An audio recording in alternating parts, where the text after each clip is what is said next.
Aleluia, aleluia, Cristo é meu Rei.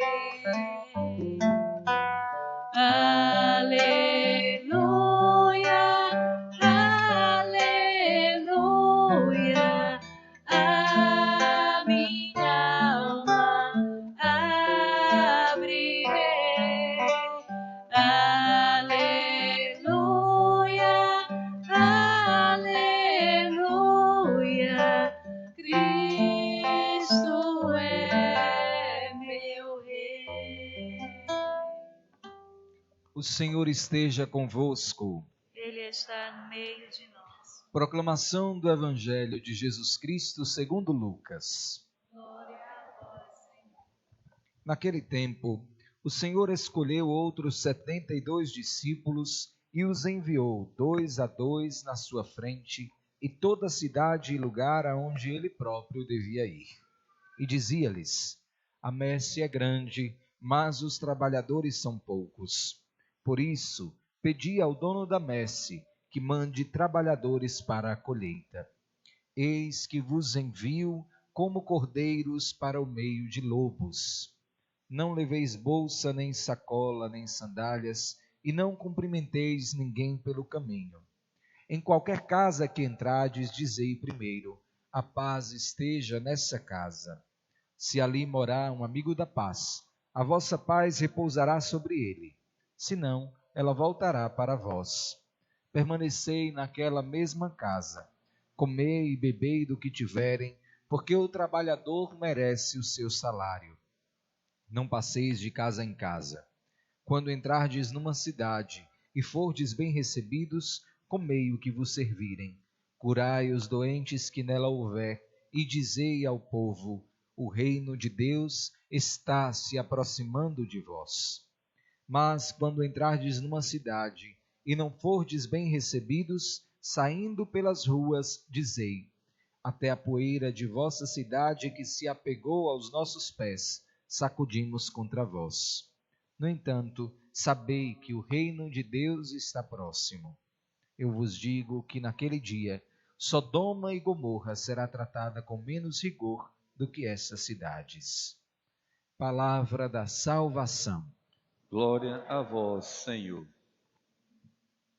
Estimados irmãos e irmãs em nosso Senhor Jesus Cristo, nós estamos nesta quinta-feira celebrando a memória litúrgica de mais um mártir, e dessa vez ele não vem sozinho. A igreja nos coloca como memória André de Soveral e todos os seus companheiros. Aqui existe uma particularidade com relação aos mártires que comumente celebramos na igreja, que consiste no fato de que estes homens não eram padres, tampouco religiosos, nem membros de qualquer ordem. Muito pelo contrário, eram leigos como vocês que estão sentados assistindo essa celebração. E eu faço questão de dizer isso porque o martírio destes leigos se deu no seguinte contexto: estavam unidos em oração, celebrando a Eucaristia, rezando a Nosso Senhor, quando a igreja foi invadida por calvinistas. Hoje nós os denominamos em geral como presbiterianos. E os calvinistas entraram na igreja com toda a violência e queriam de todos os modos, inclusive pela violência, impor que todos eles se convertessem ao calvinismo, renunciando à fé católica e à fidelidade ao Santo Padre. Então, a coisa funcionava individualmente. Aquele que estivesse disposto a renunciar à fé católica e à fidelidade ao sumo pontífice teria a sua vida salva. Aqueles, no entanto, que insistissem em professar a fé da igreja, estes seriam mortos das mais diversas maneiras violentas possíveis. E meus irmãos, todos eles resolveram morrer pela fé. É contada a história de que fora tão violenta a morte de André de Soveral, que os calvinistas o amarraram abraçado a uma árvore e, ainda vivo por trás, arrancaram o seu coração, para que ele tivesse ainda pela dor a oportunidade de renunciar à fé da igreja. Poderíamos fazer uma reflexão muito mais distante, quem sabe até um pouco mais teológica, dentro dos campos da espiritualidade. Basta-nos, no entanto, a seguinte provocação: se estivéssemos nós reunidos tal como estamos na Eucaristia e entrassem aqui calvinistas, talvez não porque superaram a violência, mas muçulmanos terroristas, pedindo a renúncia da nossa fé, e atenção, isso no Ocidente se vai tornando uma possibilidade cada vez maior. Não pensemos que estamos tratando sobre algo impossível de acontecer. Aliás, na Europa, isso já não surpreenderia nos nossos dias se voltasse a ocorrer.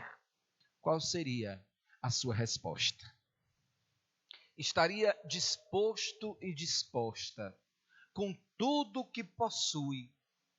E nesse sentido é preciso que pensemos nos filhos e netos que deixamos em casa, nos trabalhos e empresas que construímos até aqui. É preciso que pensemos inclusive na possibilidade de nos libertarmos da dor e da tortura. Haveria no nosso coração uma disposição interior de morrer pela fé, de ser torturado por causa do Evangelho, de aceitar todo tipo de situação para manter a fidelidade a Cristo, à sua igreja e ao soberano pontífice? Meus irmãos, se a resposta do nosso coração é um talvez, se a resposta do nosso coração é um não, não nos assustemos. Nós prontamente diríamos não. Amo demais os meus filhos. Amo demais o que possuo. Amo demais esta vida e as coisas que construí. Muitos de nós, na esmagadora maioria, pensamos inclusive nos projetos e nos planos que talvez faríamos. Ora, eu vou negar a fé, mas quando eles forem embora, tudo volta ao normal e o meu coração sempre será católico, porque afinal de contas o que importa é a minha subjetividade na relação com o Senhor. Isso porque é preciso que saibamos que, se perguntados também eles a esse respeito, dificilmente André de Soveral e os seus companheiros, e esse é apenas um juízo, não pode ser fechado, talvez diriam: eu não tenho coragem de morrer no martírio. Mas estavam de tal maneira abertos à graça de Deus, porque eram homens que rezavam, que diante do martírio foram tomados pela força do Espírito e impulsionados pela graça. Eis o segredo do martírio. Eis o segredo da capacidade dos santos em sofrerem qualquer tipo de dor ou violência pelo Cristo. Não está na sua inteligência, nem nas suas forças físicas, e tampouco na sua união aparentemente mística com o Senhor. A força dos mártires está no fato de que eles creem na primazia da graça de Deus. Ou seja, não basta um esforço humano na busca pelo Senhor, porque, como costumamos dizer, meus irmãos, morreremos na praia. Tem um monte de gente morrendo na praia, porque está dando braçadas muito fortes e não tem condição nenhuma, desde uma perspectiva humana, de chegar e perseverar até o fim.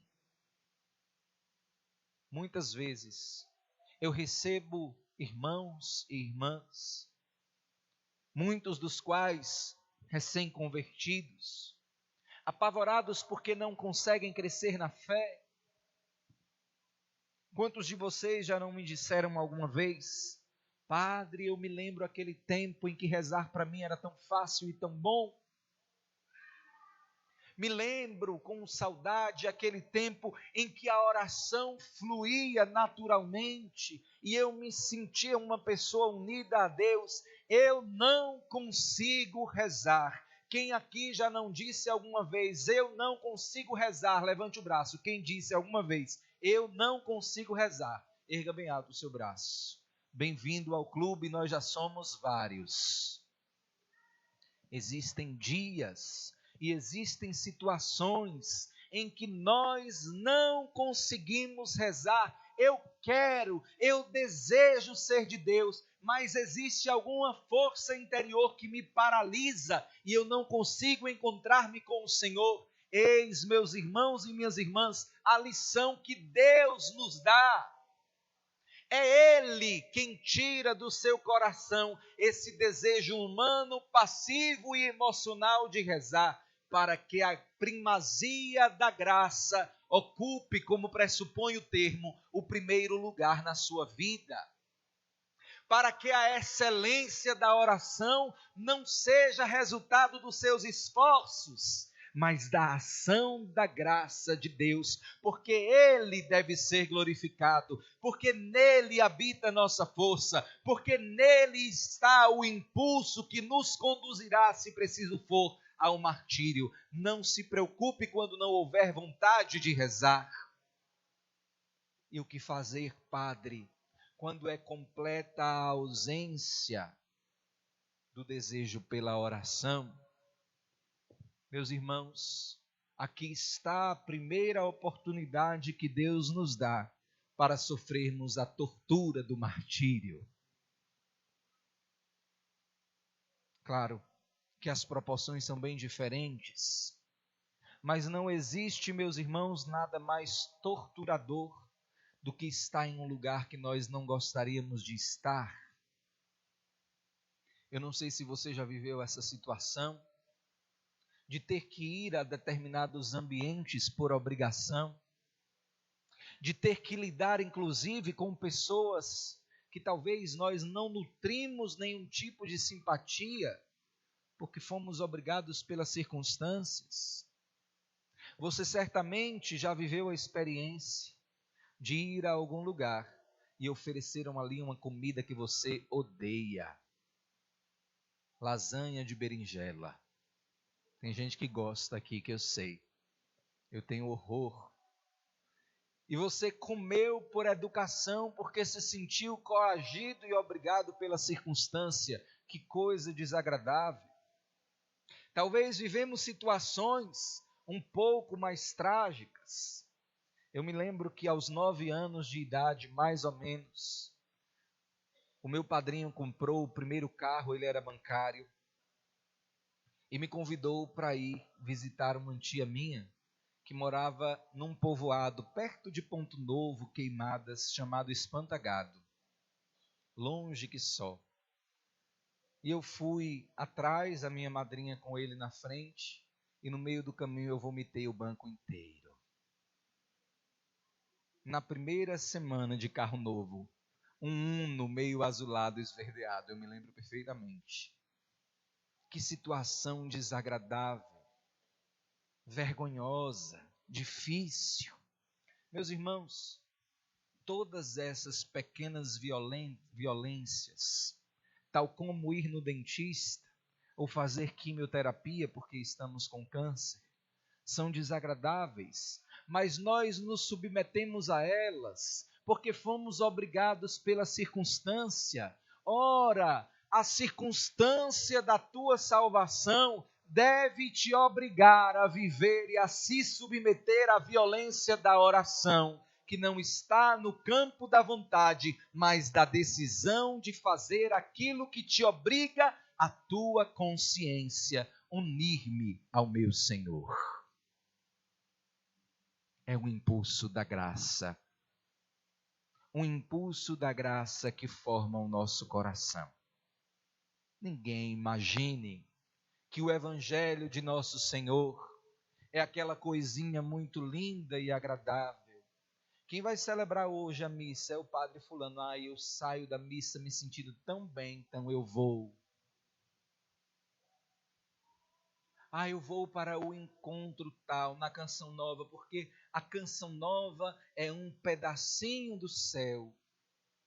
E aí nós conhecemos aquela pessoa que vai para a Canção Nova ou para Bom Jesus da Lapa uma vez por ano, e o resto do ano esquece-se de Jesus. Não é esse o Evangelho de nosso Senhor?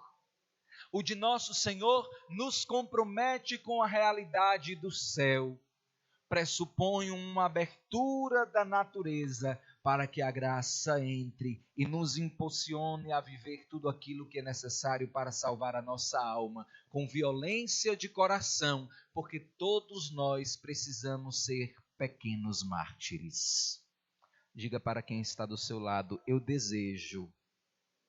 Não, mas diga com mais força: eu desejo que você viva todos os dias um pequeno martírio que te aproxime de Jesus.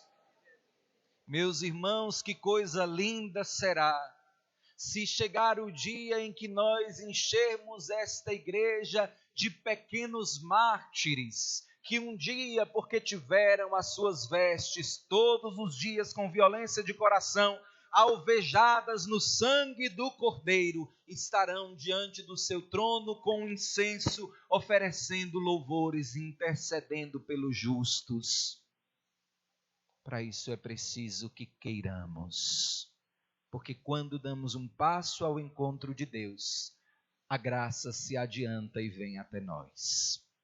Que vivamos com convicção a espiritualidade do martírio de André de Soveral, que ao ter o coração arrancado, começou a dizer a seguinte jaculatória: louvado seja o Santíssimo Sacramento. Que nós, cada um, com sua particularidade, tenha uma jaculatória para dizer na dor que nos visitar ou na impotência que sentir quando não for capaz de orar. Impulsionados pela graça, louvado seja o Santíssimo Sacramento. Amém.